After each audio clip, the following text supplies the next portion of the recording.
नमस्कार मित्रांनो, माझं नाव डायरेक्टर कौस्तुभ फुंदे. मला फोनमध्ये एक मेसेज आला. तो मेसेज मी ओपन केला आणि वाचला.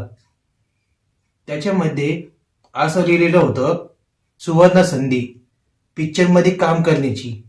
हौशी मुलं मुली माणसं रेडीच. 5,000 रुपये दिल्याशिवाय काम मिळणार नाही. यूट्यूबवरती शॉर्ट फिल्म बनवणार आहोत आणि या पिक्चरमध्ये कामाचे पैसे बी मिळणार नाही. याची नोंद घेऊन 5,000 रुपये देऊन पिक्चरमध्ये काम करा. तर असा मेसेज मी वाचल्यावर मी यांना कॉल केला.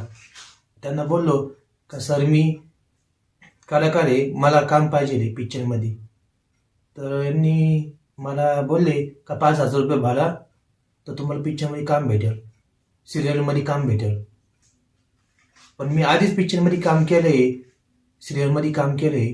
त्यांनी माझ्याकडून 5,000 रुपये नाही घेतले, उलट त्यांनी मला पैसे दिले. पिक्चरमध्ये काम करायचे, सिरियलमध्ये काम करायचे.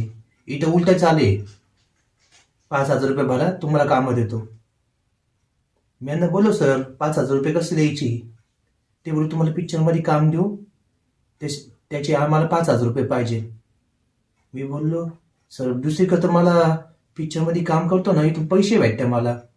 सिरियलमध्ये काम करतो तिथून पैसे भेटते मला. मी ज्युनियर कलाकार नाही, सिनियर कलाकार आहे, मला पैसे भेटते इथून. ते बोलले नाही, आम्ही ते नवीन कलाकारांकडून पैसे घेतोय 5,000 रुपये. हा नवीनच धंदा काढला. तुम्हाला पैसे कमवायचे ना, भांगारचा गाड्या टाका ना, आम्हाला काम करा. नवीन लोकांकडून पैसे घेताय 5,000 रुपये. भीक लागली असं भीक मागा ना. गरीब लोकांकडून 5,000 रुपये घ्यायचे, यांच्या पोरांना टोपी लावायची का आम्ही तुम्हाला हे काम देऊ, हे देऊ. असे धंदे करू नका, द्या सोडून.